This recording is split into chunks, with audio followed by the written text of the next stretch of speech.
Ah, no se está escuchando. Bien, bueno.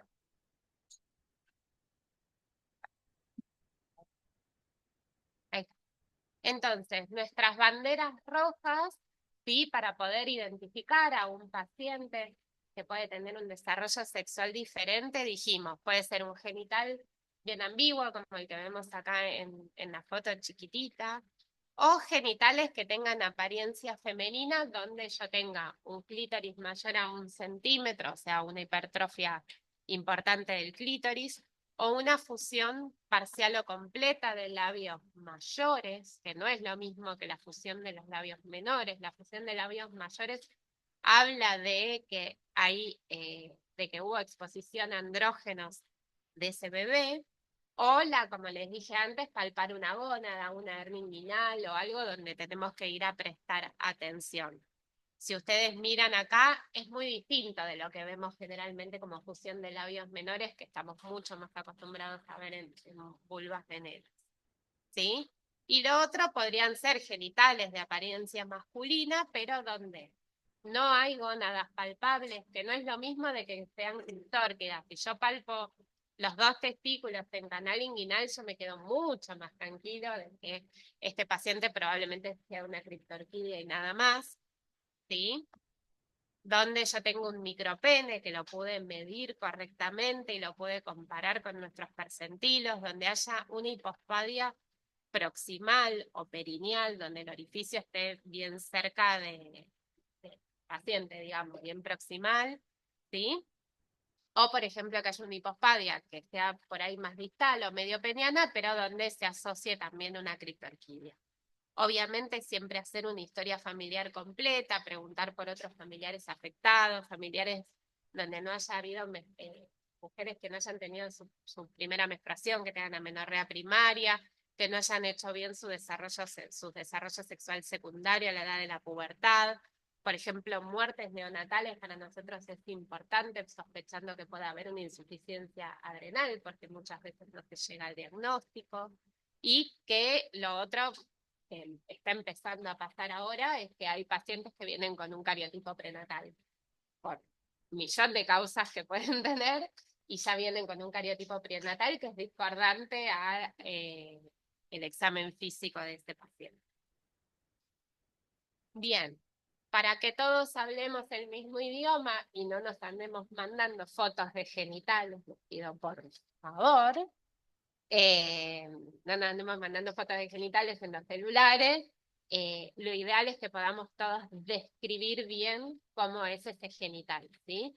Entonces, como les dije antes, es importante que ustedes conozcan la anatomía correcta. Esa diapo es del PRONAP del 2008, que está perfecto, bien descrito todos los ítems que uno tiene que mirar para ver que un genital sea normal. Entonces, acá tenemos un score que se empezó a usar a partir del año 2000, donde uno trata de sumar 12 puntos, siendo 12 puntos un genital virilizado típico masculino, donde yo tengo la fusión labioescrotal completa, donde tengo un pene de más de 3 centímetros, donde el orificio uretral está en la punta del falo y donde tengo dos gónadas en las bolsas, ¿sí? Entonces, yo a medida que voy encontrando o una gónada inguinal o una hipospadia medio peniana o un micropene, yo voy restando puntos y me queda un score genital, ¿sí? Que si es menos de 10,5 para un varón o mayor a 0, o sea, cualquier cosa que aparezca en una nena, merece ser estudiado y merece que nosotros profundicemos y llamemos un endocrinólogo. Si uno tiene solo una gónada en canal inguinal, entonces yo sumo 3, 6, 9, 10,5 y por ahí tengo medio más, 11. Entonces, una gónada sola en canal, una criptorquidia unilateral, sumo 11. No merece que me mate estudiándolo, voy a gastar recursos y probablemente no le encuentre nada a ese chico, ¿sí? Pero sin embargo, si yo tengo una hipospadia que ya me resta medio punto y una criptorquidia bilateral que ya me resta un punto entero, bueno, ahí ya estoy en 10, 10,5, bueno, este chico sí merece que lo derivemos al endocrinólogo para estudio, ¿sí? Entonces sean correctos en la descripción de la anatomía.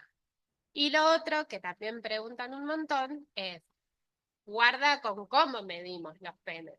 Siempre hay que claven bien las uñas hasta la sínfisis pubiana. Si no están tocando el huesito del pubis, no están midiendo correctamente el pene. ¿Por qué? Porque los chicos que tienen mucha grasita, que son gorditos, el pene puede estar escondido en esa grasa y no es realmente un micropene. Y hay muchos pacientes que preguntan a todas edades por este tema, ¿sí? Después, como decíamos, en qué lugar del pene se encuentra la hipospadia, el orificio por donde el paciente hace pis, y en qué lugar puede encontrar esa gónada criptórica, ¿sí? La maniobra correcta cuando nosotros no palpamos en testículos es ponerse jabón en las manos, bien jabonosas, cosa que resbale y haciendo presión desde la cadera, digamos, desde el huesito ilíaco hacia la bolsa testicular. En algún momento podemos ver o un resalto, ¿sí? O logramos que ese testículo baje hasta la bolsa para poder palparlo bien. Bien, y como les decía, ¿qué cosas no son de CD? Porque a veces nos consultan y nos dicen, el paciente tiene micropene y mandan esto, desde mediano o desde bajo riesgo, ¿sí? Y por ahí uno midiéndolo correctamente, ven que tiene mucha grasita acá y hay que presionar hasta la sínfisis pubiana para lograr medir correctamente el pene. O a veces podemos ver esto, que parece un micropene si uno lo midiese desde acá, pero en realidad el falo tiene un tamaño normal y lo que tiene es un pene palmeado, es como que tiene mucha pielcita entre el escroto, ¿sí? Y el falo, que eso tampoco, digamos, es un DCD.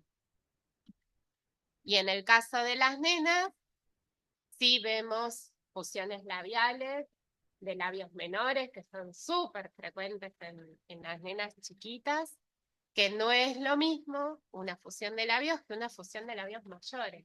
¿Se nota la diferencia? Uno ya es como que está todo cerradito, queda como el clítoris para afuera, distinto de cuando uno abre y va a ver y es como bien en la zona del introito que ve toda la mucosa que está pegadita. Esto habla de un exceso de andrógenos durante la gestación. ¿Sí? Ya después iremos a investigar la causa, pero lo importante es que ustedes puedan reconocer estos pacientes. Después, nuestra segunda bandera roja. Ya vimos cómo podemos detectar a un recién nacido, ¿sí? Nuestra segunda bandera roja es, por ejemplo, que haya ausencia de caracteres sexuales secundarios, que los chicos no empiecen con el desarrollo puberal, por ejemplo, que en edades tempranas haya hernias o masas inguinales, siempre preguntar qué hay adentro de esa hernia, si es intestino, si es una gónada, cómo es esa gónada, que no esté la primera menstruación o que haya virilización en el momento del desarrollo puberal. En los varones la ginecomastia también puede ser un signo de CD y la hematuria cíclica también. Entonces tenemos distintas edades en las que podemos identificar a estos pacientes. ¿Alguna pregunta hasta ahora?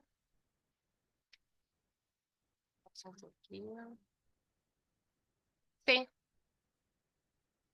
estamos pensando en pacientes por ahí con un DCD 46XX testicular ovotesticular, que durante la infancia pueden virilizar mucho y muchas veces se asignan varón, y a veces tienen un genital bastante masculino porque pueden tener un componente testicular muy, con mucha testa, digamos, y que ese componente testicular sabemos que en los ovotesticulares se apoptosa y va perdiendo funcionalidad a lo largo del tiempo, y en pubertad estos chicos desarrollan el componente ovárico y ciclan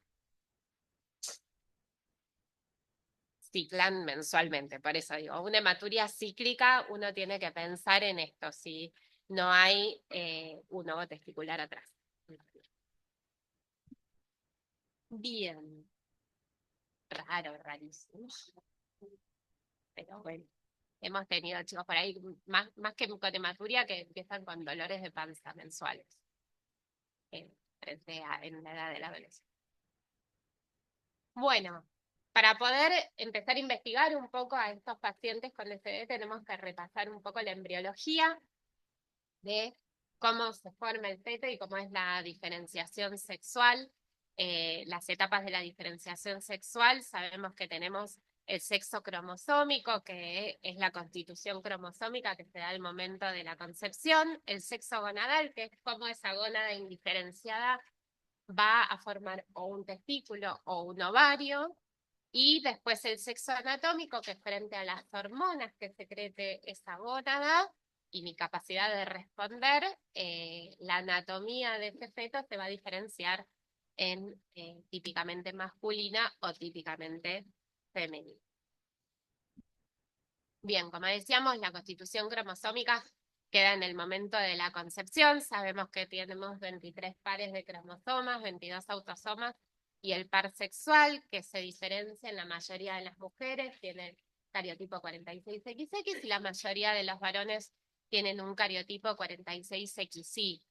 En este cromosoma Y se encuentra un gen que es el único que quiero que se aprendan, por lo menos para tener idea, que es el SRY, que es la región del cromosoma Y que determina el sexo. Ese es nuestro gen switch, es como que uno prende, como si fuera a prender una luz. Ese gen es el que va a hacer que esta balanza de genes, ¿sí?, vaya hacia genes protesticulares y se silencien los proováricos. Y la diferenciación de esta gónada va a depender de esto, del tiempo y de qué genes están expresándose. Y eso va a depender en primera instancia de este gen SRI. Este sí lo saqué del libro de embrión para que recuerden. A partir de la cuarta semana se plegaba el embrión, se creaba la cresta urogenital, teníamos a las células germinales que migraban desde el saco vitelino hasta la gónada, esa gónada indiferenciada a partir de la presencia de estos genes y de estos genes protesticulares, se iban a diferenciar en túbulos que iban a tener a las células de Sertoli y el intersticio que iba a desarrollar a las células de Leydig, que son las que tienen la función esteroidogénica, y que cuando no tenemos ese gen SRI, estas estructuras se van a diferenciar en células foliculares y células de la teca.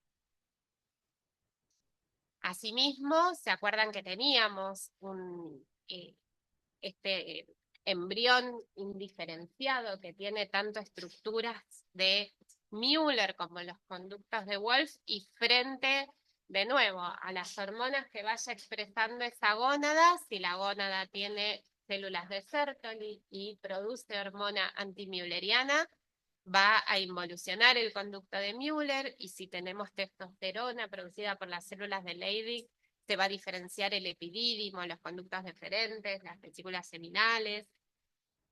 Si no pasa nada de todo eso, el conductor de Müller se diferencia en un útero y trompas y el tercio superior de la vagina. Y los conductos de Wolff, si no hay testosterona, involución.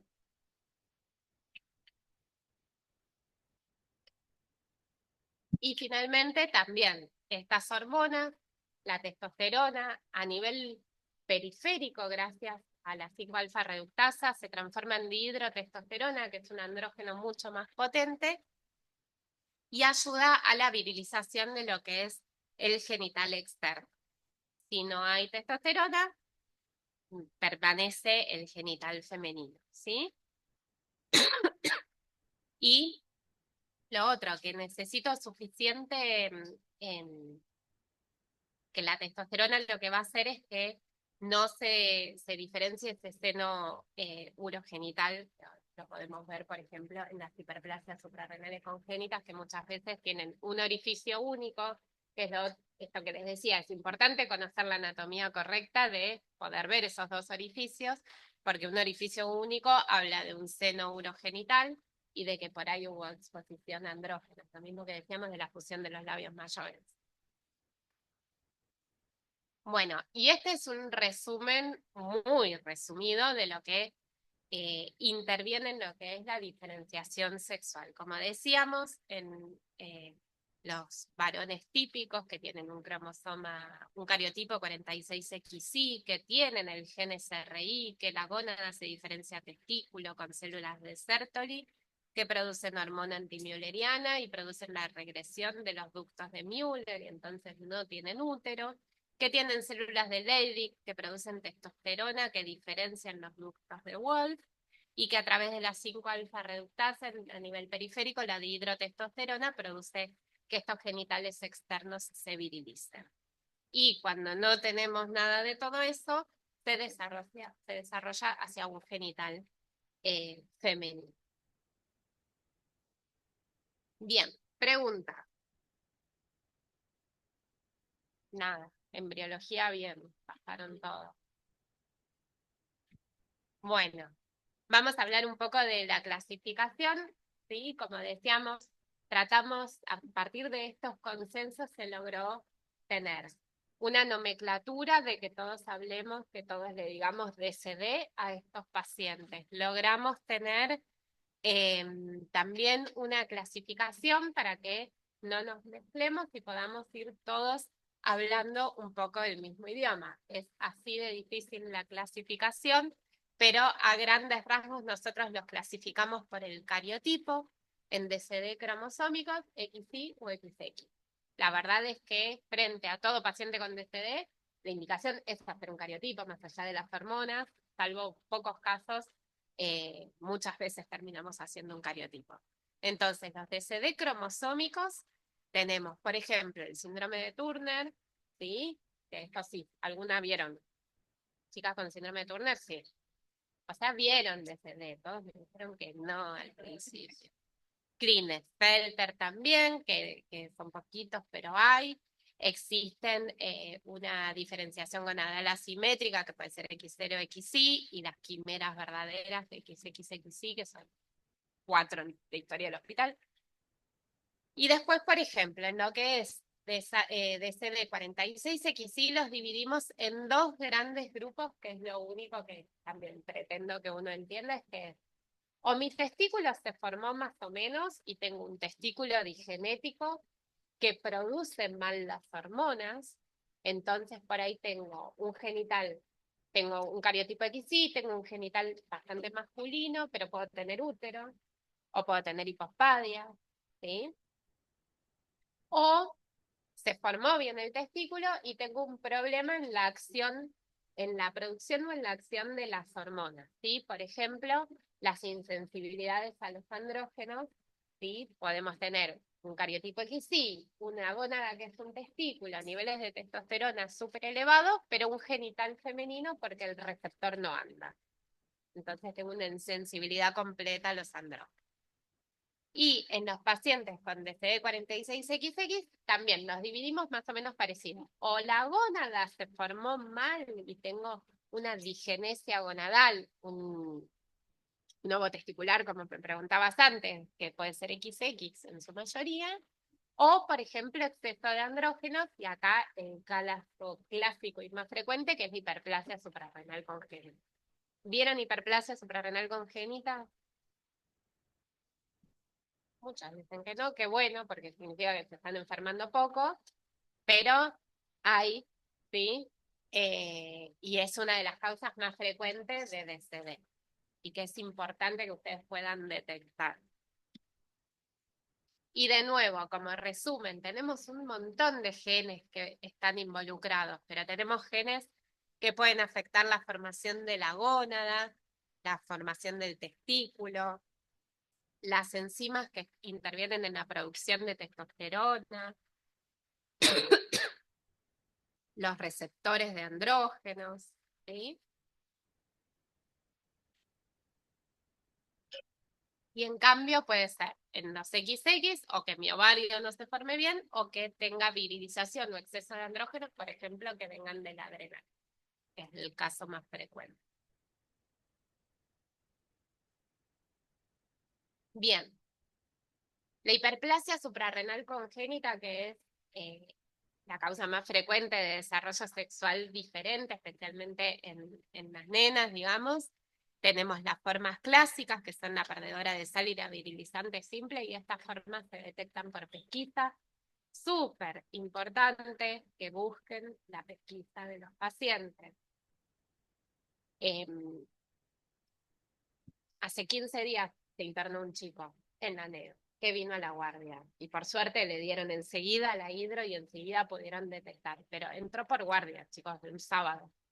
Un bebé de 10 días de vida, hiponatrémico, hipercalémico, en acidosis metabólica, y era una hiperplasia, y tenía la pesquisa, ¿sí? Entonces, estén atentos, háganse cargo de, no, la pesquisa siempre viene mal, hay que repetir, estudien al paciente, saquen el confirmatorio, saquen el unionograma, porque la idea de la pesquisa es detectar.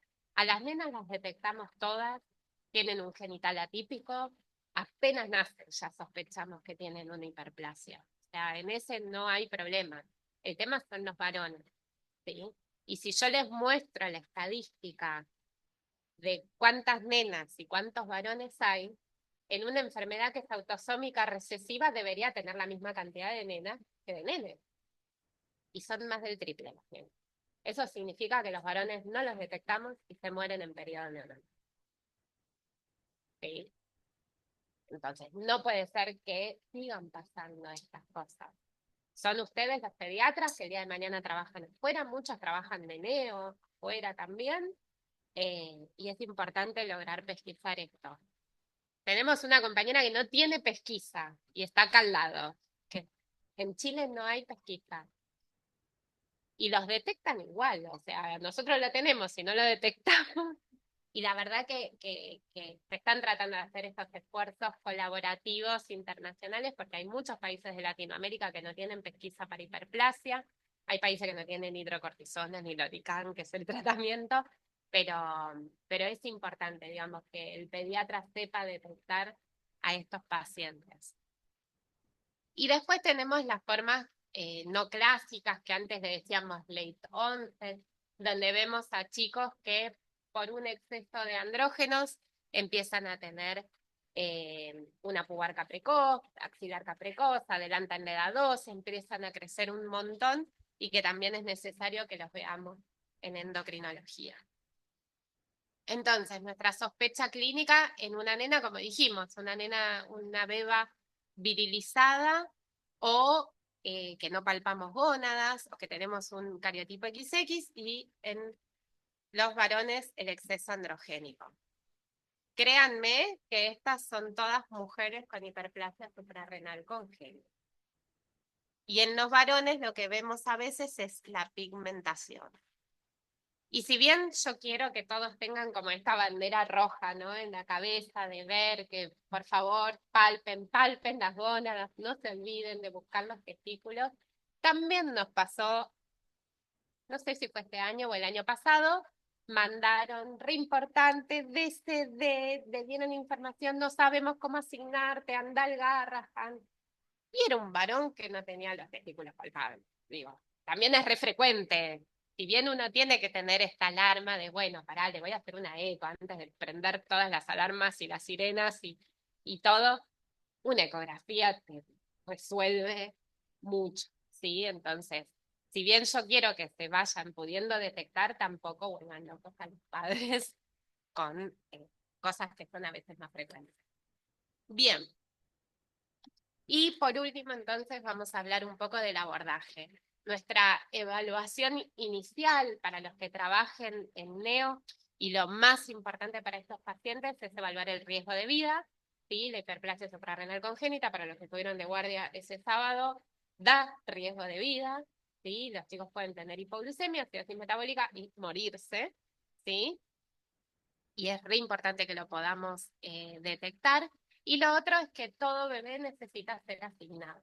nos podemos tomar un tiempo, está puesto ahí también en esta información para padres que les repartimos. Tenemos 45 días para anotarlos en el registro civil y a veces nos tenemos que tomar ese tiempo para poder hacer algunos estudios hormonales, las ecografías, a veces un cariotipo y poder recomendar una asignación de sexo de crianza, pero todo bebé necesita ser asignado.